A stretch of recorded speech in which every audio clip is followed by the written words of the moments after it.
Most people have already lost the day before their feet touch the floor. Not because life is unfair, not because they lack discipline, but because something happens in those first moments of waking that most people never notice. A hand reaches for a phone. Eyes, still adjusting to the light, begin scanning messages, notifications, news, and before a single conscious thought has formed, the mind is no longer yours. You know this feeling. You know what it is to wake up and feel behind before anything has even begun. To carry a weight in your chest by 8 in the morning that has nothing to do with what you've actually done and everything to do with what you've already absorbed. Perhaps you've tried to fix this.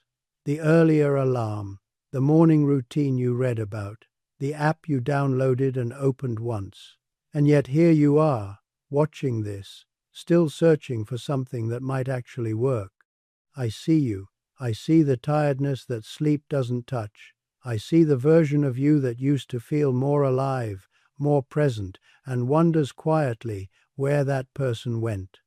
I see you sitting in your car sometimes, just sitting, because you need one moment that belongs only to you. There is something you must understand about the morning hours, something that the wisest traditions across every culture discovered independently, because it is that true. And once you understand it, you will never see your mornings the same way again. Let me show you what they knew. But first, let me describe something. Tell me if this sounds familiar. The alarm sounds. Before you are fully awake, before your eyes have adjusted, before you have taken one conscious breath, your hand is already moving. It knows where the phone is. It always knows. And within seconds, you are no longer in your bedroom. You are everywhere else. You are in your inbox, where problems wait. You are in the news, where the world is always ending. You are in other people's lives, watching what they want you to see. And something happens in those moments that you do not notice. Your nervous system shifts. Your chest tightens, just slightly. Your jaw clenches. The day has not even begun, and already you are responding, reacting, defending against things that have not yet touched you. You get out of bed, carrying weight that is not yours. You have felt this, haven't you? And here is what no one tells you. By the time you reach your first meeting, your first conversation, your first real task of the day, you are not starting fresh. You are already depleted. You have given your best hours, your clearest mind, your most open heart to a glowing screen, to strangers, to algorithms designed to capture your attention and never give it back. And then you wonder why you feel scattered, why you feel behind, why the day feels like something that happens to you rather than something you create. This is not a character flaw. This is not weakness. What you call lack of discipline is actually something else entirely. It is the absence of protection. You were never taught to guard the threshold of your morning, and so you left the door wide open and the world walked in before you were ready. You are not broken. You have simply been unguarded. Isn't it so? Let me tell you what happens when you understand this. Let me tell you about the morning mind. The morning mind is like fresh snow that has fallen overnight, pure, unmarked, beautiful in its stillness. And whatever walks across it first leaves the deepest tracks. If you allow the world to walk across your mind before you do, you will spend the rest of the day following footprints that were never yours. Think about this. Really think about it. The thoughts you think in the first hour of waking are not the same as the thoughts you think at noon. They sink deeper. They settle into the foundation of your day. The ancient traditions knew this. They built entire practices around it, and now science confirms what wisdom always understood. The brain in its first waking hour is in a different state, more impressionable, more open, more powerful. Like water before it freezes. Once the ice sets, you cannot easily change its form, But in those first fluid hours, you can shape it into anything. You have felt this, haven't you? That sense of the day hardening before you had a chance to shape it? This is why what you do before 10 in the morning matters so much. Not because of productivity, not because of optimization, but because you are literally shaping the vessel that will hold everything else. Does this make sense? Let me tell you a story now. It has stayed with me for many years, and I believe it will stay with you too. In a small village, there lived a potter whose work was known throughout the region. His bowls and vases were not merely functional. People said they carried something more than clay. When you held one of his creations, you felt a stillness in your hands, as if peace itself had been shaped into form. A young man traveled many miles to become his apprentice. He was eager, ambitious, ready to learn the techniques that made the master's work so revered. On his first day, he asked the question that burned in him. "Teacher, you create hundreds of vessels. How do you ensure that each one is beautiful?" The potter smiled. That patient smile of someone who has been asked this question many times and has never answered it with words. He said only this: "Come to my workshop before dawn tomorrow. Watch everything. Say nothing." The apprentice barely slept that night. He arrived while stars still hung in the sky, expecting to see the master already at work, hands deep in clay, performing the secrets he had come so far to learn. Instead, he found the potter sitting in the center of the empty workshop, eyes closed, hands resting on his thighs. Around him sat the wheel, the tools, the waiting clay, but he touched nothing. He simply sat. Minutes passed. The apprentice grew restless. His mind began to wander. When would the teaching begin? When would the master reveal the technique, the method, the secret? More silence, more stillness. The apprentice felt almost annoyed. He had not traveled all this way to watch an old man sit and breathe.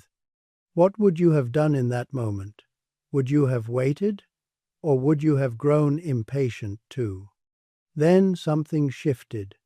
The first light of morning crept through the window.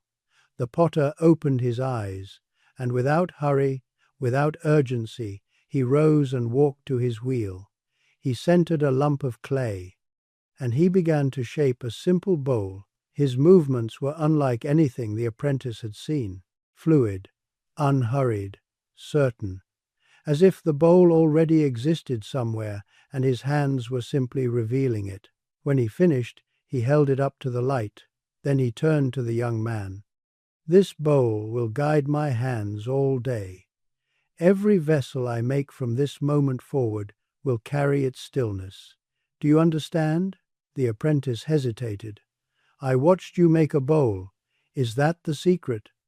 The potter laughed softly. He set the bowl down and placed a hand on the young man's shoulder. "You watched me make the bowl, but you did not watch me make the one who makes. That happened in the silence.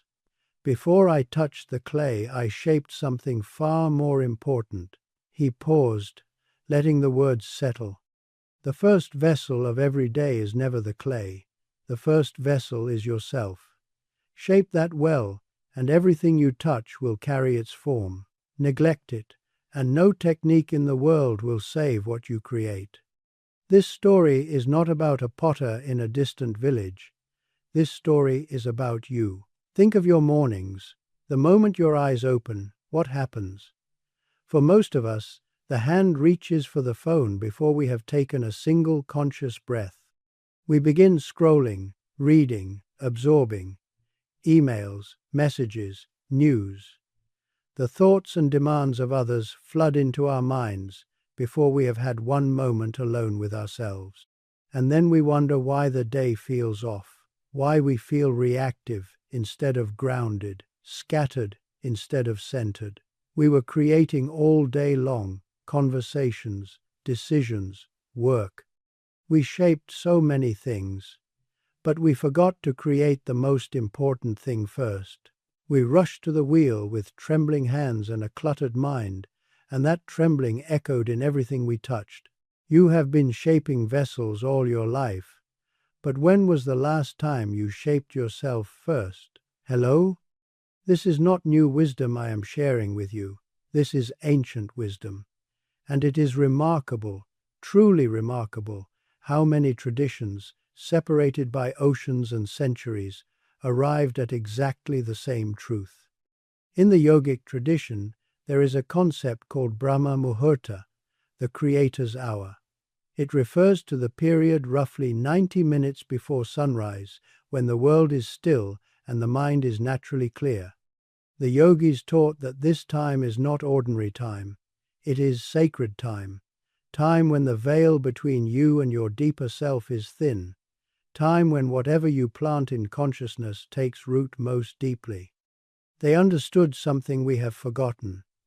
The morning mind is not the same as the afternoon mind. It is more open, more impressionable. The same stillness they cultivated thousands of years ago is available to you tomorrow morning. Isn't that something? The Stoic philosophers of ancient Rome knew this too. Marcus Aurelius, one of the most powerful men in the ancient world, began every morning the same way. Before the affairs of empire, before the generals and the petitioners and the endless decisions, he sat with himself. He wrote in his journal. He prepared his mind for what he would face. He wrote words like these: "Today I shall meet with interference, ingratitude, insolence, disloyalty, ill will, and selfishness. Not as pessimism, as preparation." He was shaping his vessel before the world could misshape it. He was becoming the author of his day before the day could author him. Can you imagine? The most powerful man in Rome, sitting quietly before dawn, just like you might tomorrow. In Zen monasteries around the world, a bell rings before dawn, not as punishment, as invitation. The monks do not leap into activity. They sit in silence. They breathe. They allow the stillness to become their foundation. When they finally rise to their duties, they carry that silence with them. The bell is not calling them to work. It is calling them to presence before work begins. Does this surprise you? That monks and emperors, separated by centuries and continents, discovered the same doorway. Every tradition, every culture, every age, they all arrived at the same truth, and that truth is waiting for you too, not in a monastery or a palace, but in your own bedroom tomorrow morning. And here is what matters for you. Why before 10 in the morning? Why is this the threshold I speak of? Because after this hour, the day has begun in earnest. Meetings call, responsibilities multiply. The current of life speeds up and carries you with it whether you are ready or not. But before 10, especially in those first precious hours after waking, there is a window, a liminal space, a sacred threshold where you are not yet fully claimed by the world. This window does not stay open forever. It closes, and once it closes, you cannot easily return to it. You know this is true. You feel it. The days when you somehow managed to have a quiet morning, a centered beginning, those days felt different. Not because the circumstances were easier, but because you were different. You met the day from a different place. Isn't it so? So what must you do? What is this thing that you must do before 10 in the morning? Here it is, and I promise you it is simpler than you think. Before any external input enters your mind, before you check your phone, before you read the news, before you speak to anyone, before you let the world tell you who you are and what you should worry about, you must create yourself first. You are allowed to do this. You have permission to give yourself these moments before you give yourself to everyone else. This is not selfishness. This is not indulgence. This is the foundation of everything else you will offer today. You cannot pour from an empty vessel, and you cannot shape the world from an unshaped self. This is what I am asking you to do. Tomorrow morning, the moment you wake, do not reach for your phone. I know the hand moves almost by itself. The habit is strong, but tomorrow let it be still. Instead, sit on the edge of your bed, in a chair, wherever you are. Close your eyes, take 3 breaths. Not special breaths, not perfect breaths, just breaths. And ask yourself one question: what do I want to bring to this day? Not what do you have to do, not what is waiting in your inbox, not what the world demands from you. What do you want to bring? Peace, patience, courage, focus, presence, kindness. Let the word arise. Do not force it. Trust that it is there.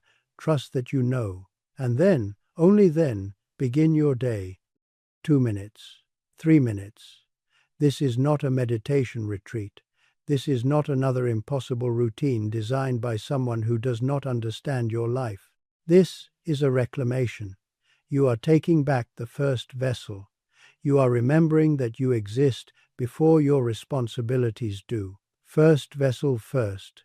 That is all. You can do this. Yes? Your phone is an invitation for strangers to speak first. Every notification is someone else's priority, asking to become yours. Every headline is the world's anxiety, asking to become yours. And you have been accepting these invitations every single morning without even realizing you had a choice. But you do have a choice. You have always had a choice. You do not have to earn the right to a peaceful morning. You do not have to be more disciplined or more spiritual or more together. You simply have to pause, to breathe, to remember that the first word of your day should be yours. And here is something I want you to understand. Something that might change everything. What you call your problem with mornings, what you call your lack of discipline, what you call your inability to stick to routines, this is not a flaw in your character. This is sensitivity. This is awareness. You feel deeply, and so you are deeply affected by what you let in.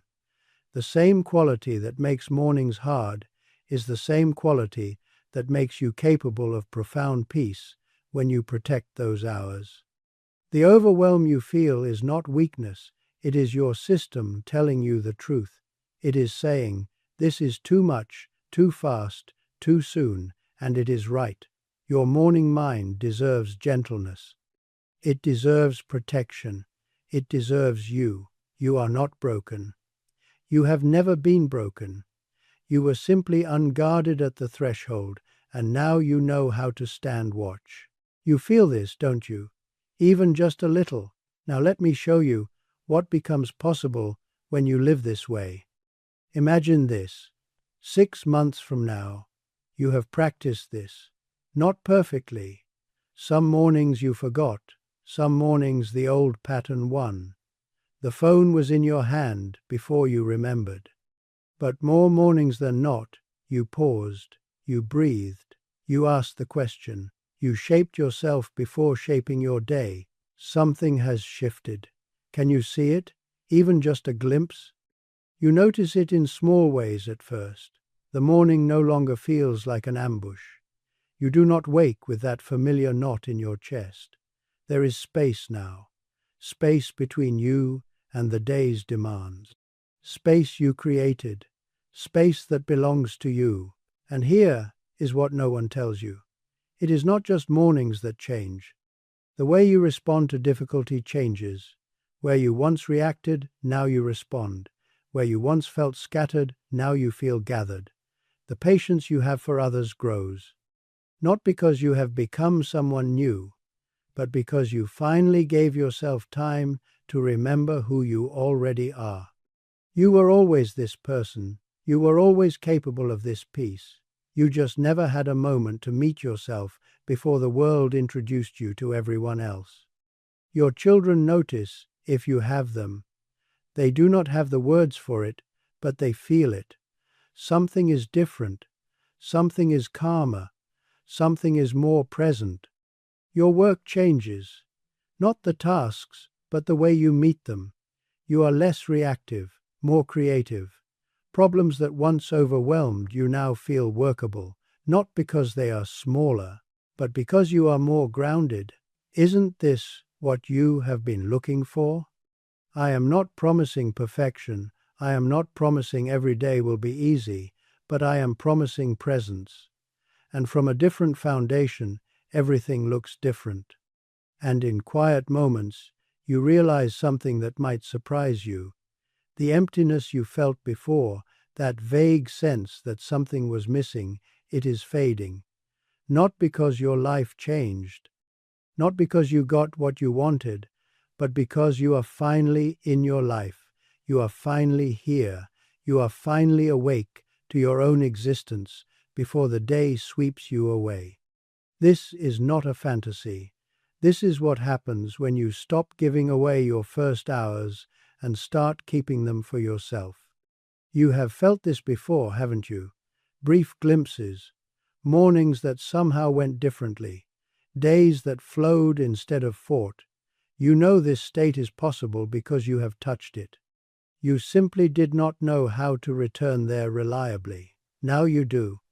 There will be mornings when you forget, when the phone is in your hand before you are fully awake, when the old pattern wins before you even realize the game has started. This is not failure. This is being human. This is what it means to change something that has been habitual for years. On those mornings, you have permission to simply notice. And the next morning, begin again. No shame, no lecture, no harsh words to yourself. Just return, just begin again. The practice is always waiting for you, patient and forgiving. If it helps, let these words be your anchor. First vessel first. Before the day shapes me, I shape myself. Before I create anything else, I create the one who creates. This is not a performance you must get right. This is a practice you return to, and practices are made of beginnings. Every single day, you get to begin again. Every single morning, the snow falls fresh. You have everything you need within you, everything. The peace you are looking for is not somewhere else. The groundedness you admire in others is not missing from you. It is simply waiting. Waiting for you to stop long enough to find it. Waiting for you to protect the space where it lives. You are the one you have been waiting for. Not some future version of yourself who has it all figured out. Not some improved model who finally conquered their mornings. You, right now, exactly as you are. You have what it takes to do this. Do you feel that? Even just a little. Tomorrow morning will come, as it always does. The sun will rise, whether you are ready or not. Your eyes will open. And in that tender moment between sleep and waking, you will face the same choice you have always faced. Only now you will see it. Will you give those first moments away? Or will you keep them for yourself? The potter sits before the wheel. The clay waits to be shaped. But first there is stillness. First there is breath. First there is the one who creates, creating himself. This is the secret that changed everything. This is what you must do before 10 in the morning. Shape the first vessel. Take a breath right now. Feel your own presence in this moment. This is where it begins. The morning is patient. It will wait for you. But it will not wait forever, and the morning you reclaim tomorrow can become the pattern that shapes the rest of your life. May you find the stillness you have been seeking. May you become the first vessel, shaped by your own hands. May you remember, with every sunrise, that the most important thing you will create today is not out there somewhere waiting to be achieved. It is you. If these words have touched something in you, I would love to hear from you. Leave a comment and complete this sentence. Tomorrow morning, I will remember to do this one thing. Write it down. Speak it into existence. Let it be the first step toward mornings that finally feel like yours. Be well.